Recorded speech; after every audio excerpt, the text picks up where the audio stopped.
The test is in 4 parts. At the end of the test, you will be given 10 minutes to transfer your answers to the answer sheet. Now turn to Part 1.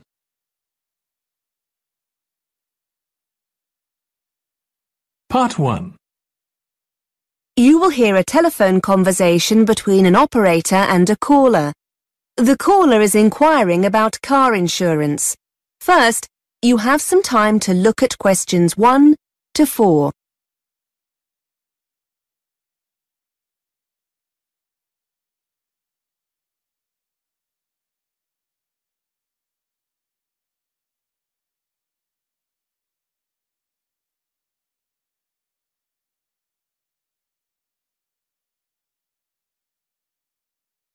Listen carefully and answer questions 1 to 4. Good afternoon, Heartline Car Insurance. How can I help you? Hello, I'd like to speak to someone about car insurance. Certainly, sir. Can I take your name, please? It's Liam Bird. OK, Mr. Bird. Is the policy for you? Yes, I bought the car last night. It's still with the original owner, though, until I get the insurance sorted out. Will I be able to do this over the phone now? Of course, sir. If you have all the information we need to process the application, we should be able to sort it out for you immediately. Could you tell me the make and model, Mr. Bird? Yes, it's a Ford Fiesta. And can I have the registration number, please? Yes, it's 3R1JTW. OK. I can see it's a 2002 model, is that right? That's right, yes. And what's the current mileage, Mr. Bird? Very high, unfortunately. 90,000 miles. OK, it's obviously very reliable. Hopefully, yes. And how many miles will you be driving per year? Probably about 6,000 a year. OK. And where will the car be kept overnight? Well, I don't have a garage or a driveway, so it'll be on the road. OK, nearly there. When would you like the policy to be effective from? Immediately, I suppose? Yes, I'm hoping to drive the car home this evening. So could I be covered from today? Yes, that's fine. Now, do you want fully comprehensive cover or third-party fire and theft? Just third-party fire and theft. It's only an old car. And how much no-claims bonus have you got, sir? 6 years. Before you hear more of the conversation, you have some time to look at questions 5 to 10.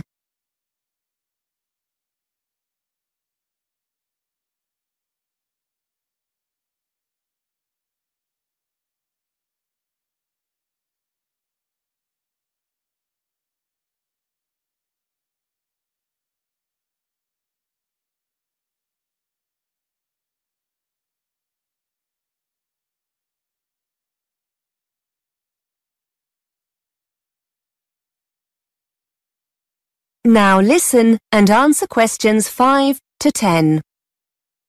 OK. Have you decided to take up any of our additional cover options? Legal cover for a small fee each month. And we can offer a very competitive rate for driver injury insurance. Or we could... No thanks. Sorry, but I've already looked through what's available on your website and how much it all costs. I've got breakdown cover with another company, and the car comes with a spare set of keys, so I should be okay there. I'd like to take out the 14-day courtesy car, though, and keep my no-claims bonus. So I'll protect that, and I'd like to have the windscreen cover as well. OK, Mr. Bird. So that's third-party fire and theft with additional cover for a courtesy car, protected no-claims bonus and windscreen cover. That comes to £425. We'll need to see proof of your no-claims bonus. Can you send this to us? Yes, no problem at all. OK. I just need your payment details and I can process this for you. So, can I have your full name, please? It's Liam Bird. That's B-Y-R-D. And your address? 35 Botterville Crescent, Birmingham, B561ED. And your date of birth? The 11th of November, 1969. And your telephone number, Mr. Bird? 0121 677 9887. How will you be paying, Mr. Bird? By credit card? By debit card, if that's okay. Yes, fine. What kind of card is it? It's a Visa card. Okay. Can you give me the full number that runs across the centre of the card? Yes, it's 2337 4006 2005 1551. And the 3-digit security number on the reverse of the card? Okay, hang on. Yes, it's 426. Thank you. Finally, can I just ask you how you got to hear about our company? Yes, sure. I found you on the internet. Thanks. Okay, your payment has been processed successfully. You're now covered, Mr. Bird. Would you like us to send your documents to you, or are you happy to download them from the website? Would you mind posting them to me, please? I'd like a paper copy and my printer's not working. No problem, Mr. Bird. That is the end of part 1. You now have 1 minute to check your answers to part 1.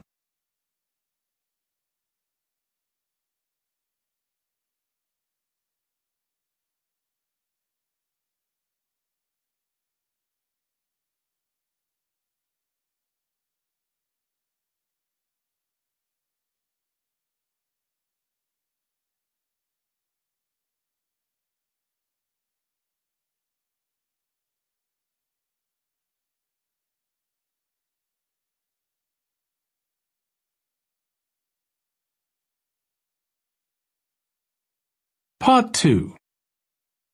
You will hear a presenter interviewing a student on a radio show.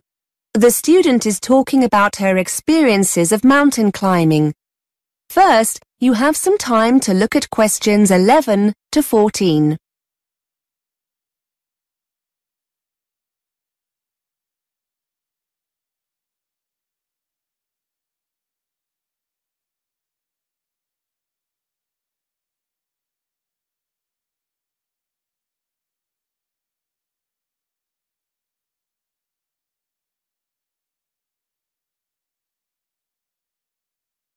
Now listen and answer questions 11 to 14.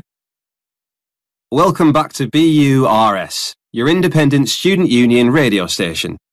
We're looking at some of the incredible feats one or two of you have been up to during your summer break. I'm with Catherine, who's going to tell us about her successful climb of one of the most iconic mountains in the world, Mont Blanc. Catherine, tell us a little about your achievement. Well, actually, it was the second time I've reached the summit. The first was in 2007, the year before I came to university. People are often surprised to hear how popular the mountain is with climbers. I've read somewhere over 30,000 people attempt the climb each year, and around 200 people a day summit during the summer season, so it's very crowded up there. Unfortunately, it's also potentially very dangerous. In July 2007, the months before I did my first climb, the death toll reached 30, mainly due to bad weather conditions. The sheer number of people can cause falling rocks, which only adds to the danger. Before you hear more of the interview, you have some time to look at questions 15 to 20.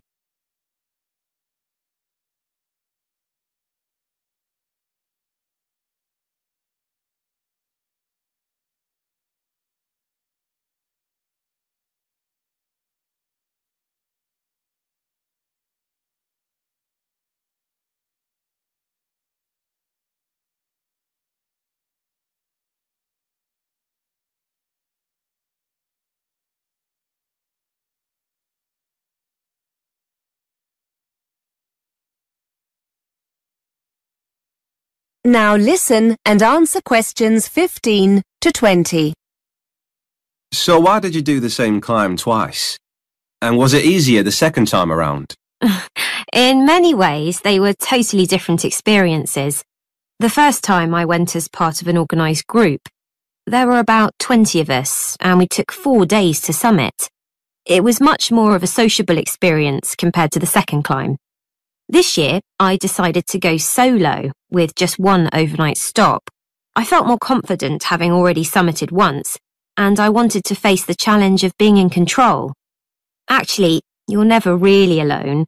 There are other climbers and groups around all the time, but I suppose being alone made me feel more intrepid. The first climb was quite difficult as the weather was very changeable, and we found ourselves climbing in very cold, windy conditions. We were in a group, so we offered each other encouragement, but it was still very difficult. The weather this time was wonderful. Plus, I also spent a few days beforehand in Chamonix and acclimatized myself more to the altitude. This certainly made it easier. You can achieve the same thing by climbing some of the smaller peaks in the area first, but I wanted a more leisurely start. It was fantastic. I thoroughly enjoyed it. Did your experiences on the first climb help you the second time around? I'm wondering if you have any useful advice for others planning on doing something similar. Well, because the climb's becoming so popular, I think people don't always give it the respect it deserves. And I'm not talking here about the physical condition you need to be in to take on a challenge like this, or having the right equipment. That goes without saying. I think what took me by surprise more than anything else was the extreme weather conditions, even in the summer. For those who want to summit in a single day or two, the climb will often start early in the morning, so you'll need to make sure you're wearing enough layer to protect yourself from the cold and wind. You'll be glad of this when you hit queues and find yourself standing around, waiting to move on. Then at the other extreme, around midday, you must make sure you're fully protected from the sun, or you're likely to get very badly burnt. Whether you climb alone, in a group, or with a guide, that will depend on your own experience. But however you decide to go, it's essential that you take your time and get used to the altitude.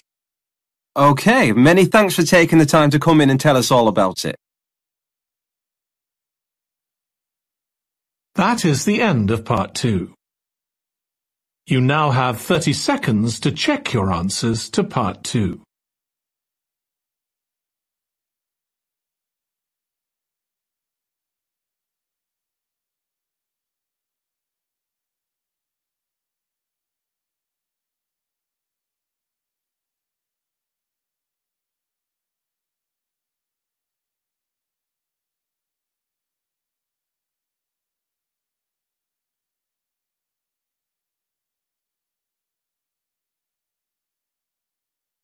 Part 3. You will hear two students talking about revising for exams. First, you have some time to look at questions 21 to 23.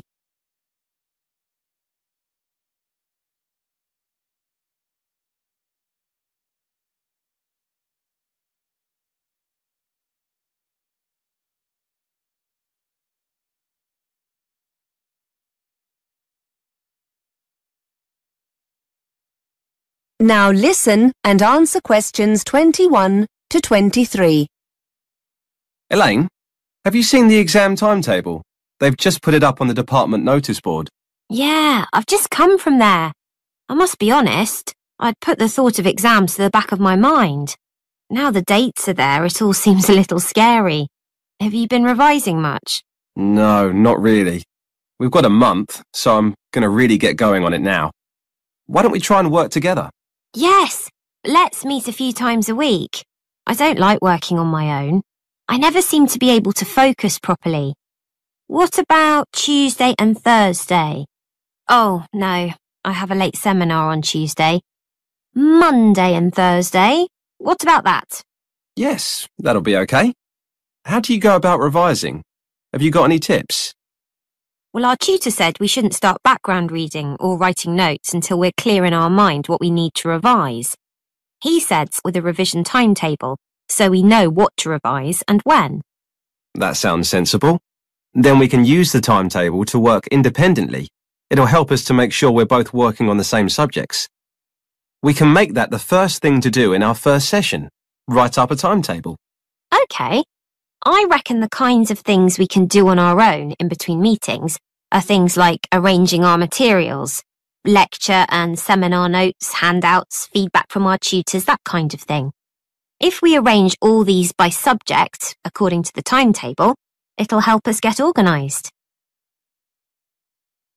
Before you hear more of the conversation, you have some time to look at questions 24 to 30.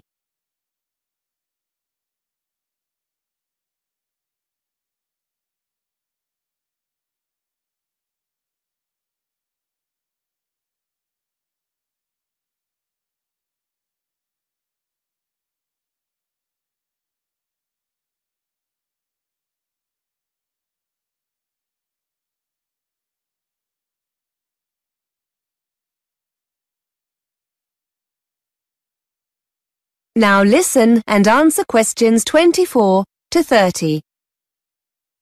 Good idea. Once we have all the content, I suppose we could make notes based on past exam papers. We had a talk about note-taking in one of the seminars. They reckon you shouldn't copy word for word. It helps to learn things if you paraphrase main points. And don't just copy loads of facts either. Try to get a feel for the main arguments or theories and match any facts to these. I also like using mind maps or spidergrams when I make notes. It means you can put down a lot of information, but so that it's nicely organised. It also means you can add new notes after. And bullet points. They really help you focus on main points rather than trying to link them together in sentences. We also need to remember to make a note of where the information comes from. The author, publisher, that kind of thing. That's really important. Otherwise, when you're writing the assignment, you can never remember where you got a particular quote from. I know I said earlier about testing each other when we get together, but now I think about it, do you think it would be a better idea to talk through our notes on a particular subject? Have a kind of discussion between ourselves? We could use the questions in the past papers to base the discussion on. Yes, so basically the timetable can be a discussion schedule. Then after each session, we could go away and do a timed essay on the subject. Maybe swap and mark each other's essays. That's a good way to learn, I think. Critique each other's work. Great idea. So we'll start next Monday with the timetable. That is the end of part 3. You now have 30 seconds to check your answers to part 3.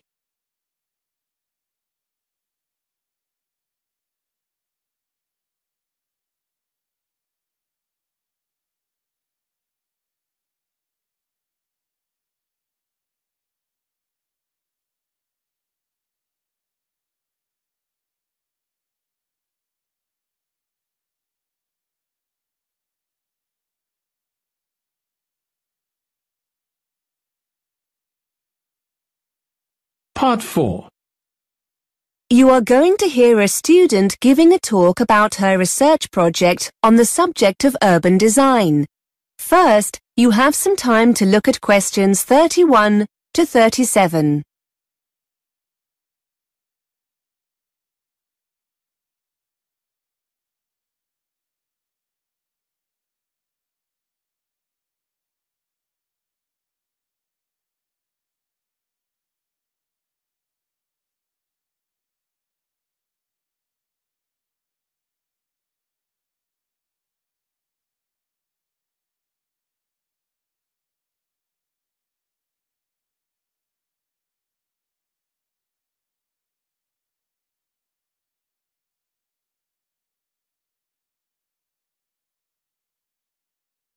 Now listen and answer questions 31 to 37.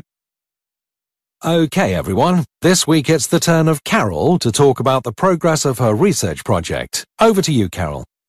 Thanks. Yes, hello everybody.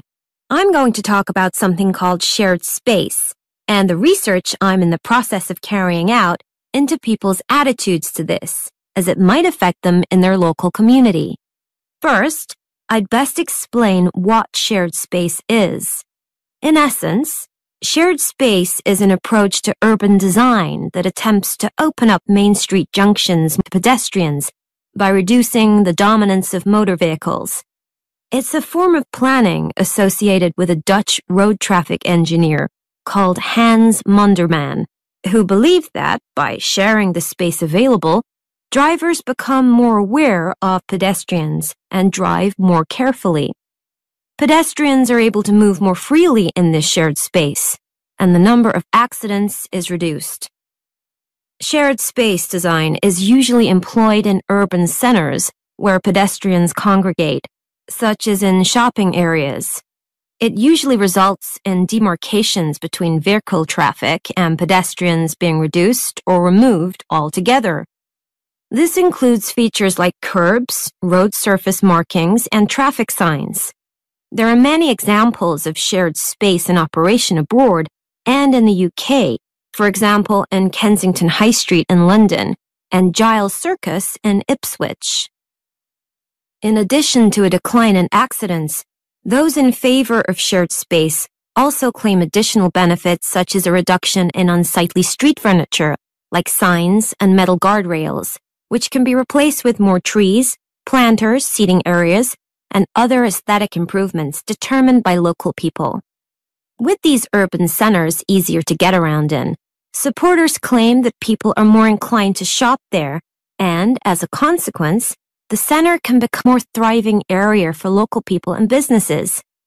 Here are some before and after photographs of shared space developments to give you an idea of what it looks like. Despite all its advantages, shared space is opposed by various interest groups. Some motorist organizations claim that the system means drivers lose important information through the reduction of signage. Those representing blind people argue that removing features such as curbs, railings, and barriers between pavements and roads takes away familiar support and means this group of people cannot negotiate their way as easily as other road users. Cyclist representatives have also criticized some aspects of the scheme, arguing that, despite benefits, some cyclists feel more bullied by motorists and consequently less safe.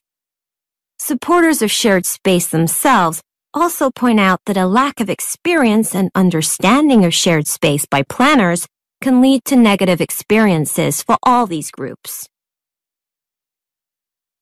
Before you hear more of the talk, you have some time to look at questions 38 to 40.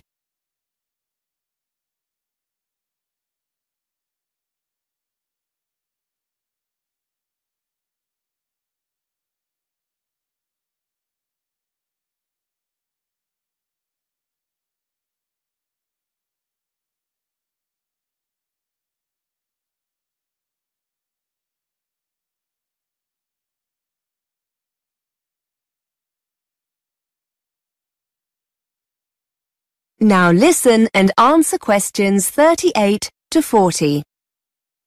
To carry out my research, I approached a local campaigning group in my area who were interested in adopting shared space in our local shopping center. I discovered that they were very keen to get feedback from local residents on shared space, and because of the experience I'd gained in research methods, they were keen for me to construct a questionnaire for them. The focus group have a website and an active social media presence, and they decided that the questionnaire will be available as an online survey. Hard copy questionnaires will also be used for face-to-face interviews. There are plans to leave paper questionnaires in the local library, but this is still under discussion. Interviews using the questionnaires will be carried out with pedestrians in the area itself.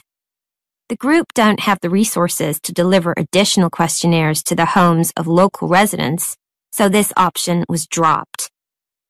We have met on several occasions to agree on the data the focus group need.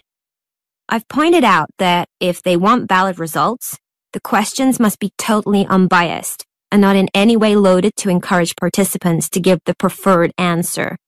Also, we mustn't assume that participants have sufficient information to answer these questions. We're currently looking into how we can best present the concept of shared space during interviews. I've designed some of the questionnaire, and I'd just like to spend a few minutes going through it with you.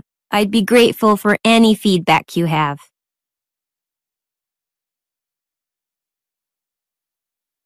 That is the end of part 4. You now have 1 minute to check your answers to part 4.